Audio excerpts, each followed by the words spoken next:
స్టోరీలోకి వెళ్లే ముందు మా ఛానల్ని సబ్స్క్రైబ్ చేయండి. కలియుగ దైవం శ్రీ వెంకటేశ్వర స్వామి పాదాల చెంత ఉన్న తిరుపతిలో అక్రమాలు, భూదందాలు భారీ ఎత్తున జరిగాయని వెలుగు చూసింది.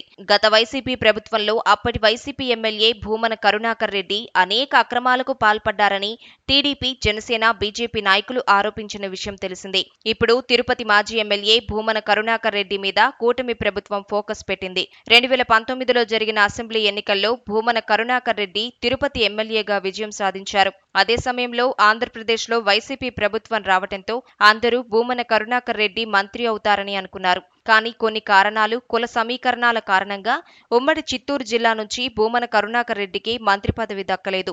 జగన్ ఇచ్చిన హామీలకు అనుగుణంగా భూమన కరుణాకర్ రెడ్డి ఆ సమయంలో సైలెంట్ అయిపోయారు. తిరుపతిలో ఇంటి స్థలాలు కోట్ల రూపాయలు పలుకుతున్నాయి. తిరుపతిలోని ప్రభుత్వ భూములు 22A భూములను వైసీపీ నాయకులు కబ్జాలు చేశారని తిరుపతికి చెందిన టీడీపీ, జనసేన, బీజేపీ నాయకులు గత 3-4 సంవత్సరాల నుంచి పదే ఆరోపిస్తున్నారు. అయితే ఇటీవల జరిగిన అసెంబ్లీ ఎన్నికలకు ముందు అప్పటి వైసీపీ ఎమ్మెల్యే భూమన కరుణాకర్ రెడ్డి భారీ అక్రమాలకు పాల్పడ్డారని కూటమి ప్రభుత్వం విచారణలో వెలుగు చూసింది. తిరుపతి నగరంలోని Korlagunta, Tatayyagunta, Tambavanigunta, Singalagunta, Reddigunta, Erukala colony, Navodaya colony, Akkarampalle, Chandrasekhar colony, Autonagar, Marutinagar, Ambedkar colony, LB Nagar, Krishnanagar, Gayatrinagar, Sundarayya Nagar, Satyanarayanapuram తదితర ప్రాంతాలలో నిషేధిత జాబితాలో ఉన్న భూములను క్రమబద్ధీకరణ చేయడానికి మాజీ ఎమ్మెల్యే భూమన కరుణాకర్ రెడ్డి అవకాశం కల్పించారని ఆరోపణలు ఉన్నాయి. 2023 మార్చి 22వ తేదీన అప్పటి తిరుపతి ఎమ్మెల్యే భూమన కరుణాకర్ రెడ్డి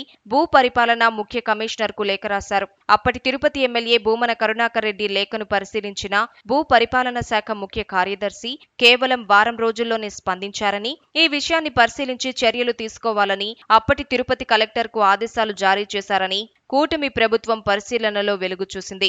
2023 మే 9వ తేదీన తిరుపతి తహసీల్దార్ కు లేఖ రాసి సర్వే నెంబర్ల వారీగా రెవెన్యూ పత్రాలను పరిశీలించి నివేదిక ఇవ్వాలని పై అధికారులు ఆదేశాలు జారీ చేశారు. అదే నెల 21వ తేదీన పై అధికారుల ఆదేశాల మేరకు 22A నిషేధిత భూముల జాబితాలో నుంచి తిరుపతి అర్బన్ మండలం పరిధిలోని 836 ఎకరాల ప్రభుత్వ భూములను తొలగిస్తూ అప్పటి తిరుపతి కలెక్టర్ ఆదేశాలు జారీ చేశారని వెలుగు చూడటం హాట్ టాపిక్ అయింది. పలు ప్రాంతాల్లోని భూములను వినియోగంలో లేని కుంటలుగా చూపించి రిజిస్ట్రేషన్ చేసుకోవడానికి అప్పటి అధికారులు అనుమతి ఇచ్చారని, అప్పటి రెవెన్యూ అధికారులు సైతం జలవనరుల శాఖ అధికారులతో పాటు ఏ శాఖ అధికారులను సంప్రదించకుండా వైసీపీ నాయకులకు అనుకూలంగా రిజిస్ట్రేషన్లు చేశారని అప్పటి తిరుపతి ఉప మేయర్ అభినయ్ రెడ్డి స్వయంగా పలు రిజిస్ట్రేషన్లలో సాక్షి సంతకం చేశారని కూటమి ప్రభుత్వం విచారణలో వెలుగు చూసింది.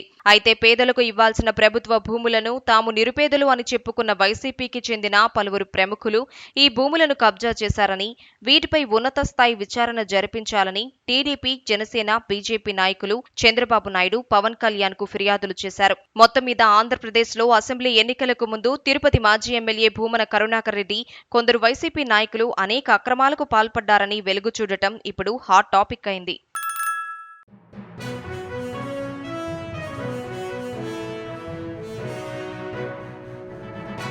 మీ ఊరికి సంబంధించిన సమస్యలను, ఇతర వార్తలను 9440486321 నెంబర్కు వాట్సాప్ ద్వారా వీడియోలను పంపగలరు.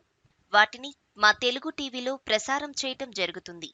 మెరుగైన సమాజం కోసం మీతో మేము అడుగులు వేస్తాం.